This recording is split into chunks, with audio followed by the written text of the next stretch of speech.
पकड़ ले फालतू बोल रहा है।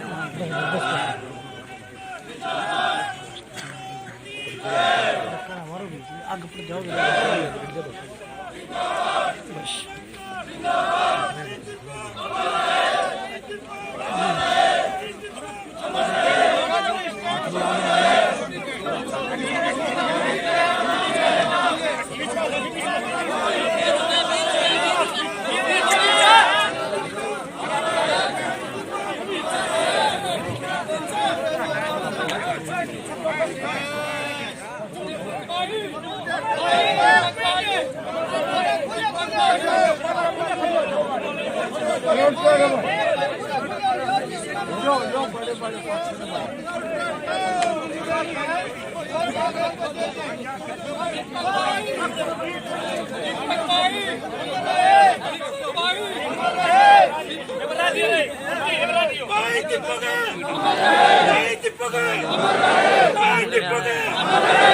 सूरज चांद रहेगा, जब तक सूरज चांद रहेगा नाम रहेगा।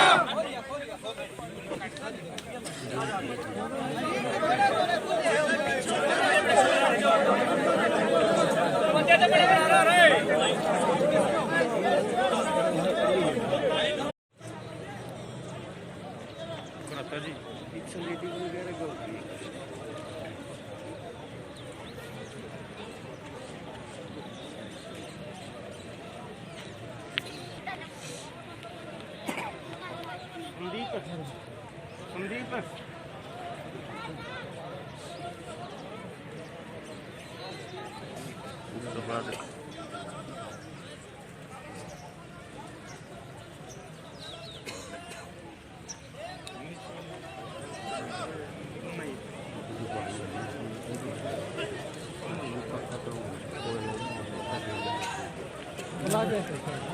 ना तू कोई दिक्कत नहीं।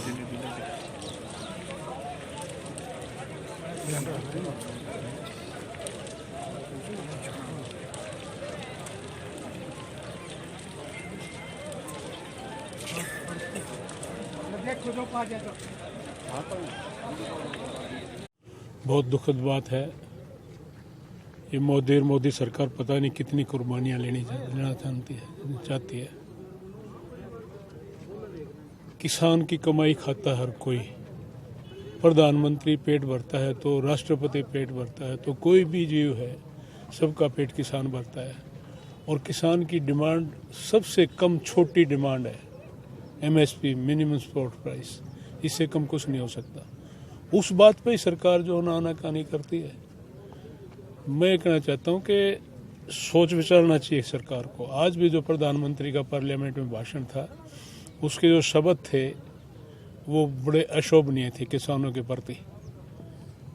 बहुत बुरी तरह से जो है ना ऐसे शब्दों का प्रधानमंत्री अपने मुंह से बोले, अच्छी शोभा नहीं देती। मैं तो यही भगवान से प्रार्थना करता हूँ कि भगवान ही सरकार को सद्बुद्धि दे और जल्दी से जल्दी जो किसानों की डिमांड है, चाहे 3 कानून है, चाहे MSP है, ये दोनों के दोनों काम एकदम से करने की जरूरत है।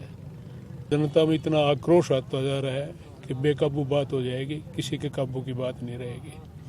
तो यही है हमारे जो 200 के करीब हमारे भाई नौजवान बुजुर्ग शहीद हुए हैं, जो उन्होंने कुर्बानी दी है, उन सबको हम श्रद्धांजलि अर्पित करते हैं और भगवान से यही प्रार्थना करते हैं कि इस सरकार को सद्बुद्धि दे और जो ये कानून है जिस प्रकार से इन्होंने करे हैं ये वापस लेकर के किसान जो महीनों से सर्दी में बारिश में इतनी बुरी तरह से अपना जीवन यापन कर रहे हैं उनको घर आने का अवसर प्रदान करें। मैं ये कहना चाहता हूँ इस तरह की सादत कभी खाली नहीं जाया करती, समय लगता है।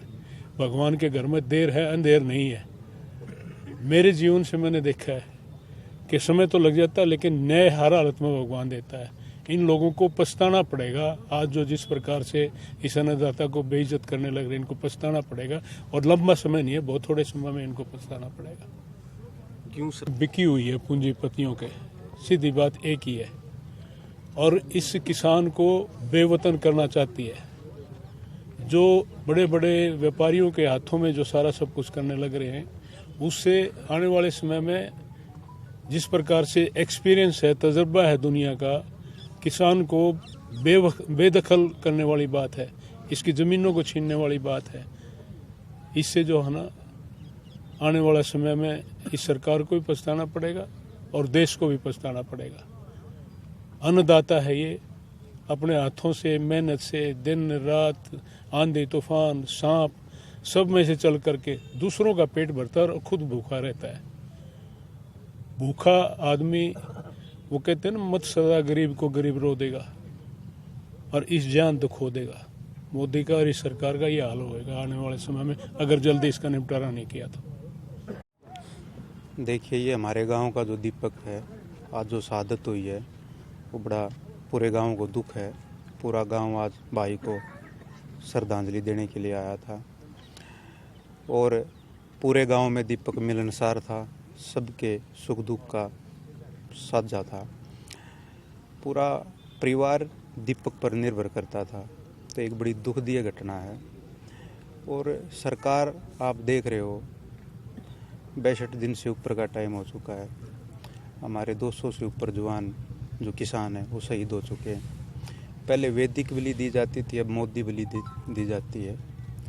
तो मैं तो यही कहूँगा सरकार को कि ये देश जो है अन्नदाताओं का देश है, पूरा देश कृषि प्रधान देश है। इसके अन्नदाता अगर इसी तरह से शहादत देते रहे तो फिर ये देश भविष्य में विकट परिस्थितियों में चला जाएगा। तो प्रधानमंत्री जी से और उनकी सरकार से यही अनुरोध है कि किसान की जो समस्याएं हैं, जो 3 कृषि के कानून हैं, उनको तुरंत प्रभाव से वापस ले और इन अन्नदाताओं पर थोड़ा सा तो रहम करे। हमने हिटलर की और दूसरे जो तानाशाह थे उनका इतिहास पढ़ा है। तानाशाह की भी एक समय सीमा होती है। इस आदमी ने तो तानाशाह की सारी सीमाएं लांघ दी। कभी ये हमारे किसानों को पाकिस्तानी बताते हैं, कभी किसी प्रकार का आरोप लगाते हैं, कभी कहते हैं तिरंगे का अपमान किया। आप लोगों ने देखा होगा आज पूरा गांव हर घर से आया था, आस पड़ोस के गांव के भी लोग आए थे। आज उनके हाथों में तिरंगा था, आज भी तिरंगे को सम्मान दिया। और उसी तिरंगे के लिए जहां हमारा एक भाई बेटा सीमा पर मर मिटने के लिए तैयार रहता है, तो दूसरे हमारे किसान इस देश के लिए भी मर मिटने पर न्यौछावर रहता है। तो आज पूरे शहीद बिल्कुल आज पूरे गांव की 36 बिरादरी के लोगों ने, पूरे गांव ने आज इनका मतलब इनकी शहादत पर पुष्प अर्पित करते हुए पूरे गांव की तरफ से एक सम्मान के साथ इनका अंतिम संस्कार किया।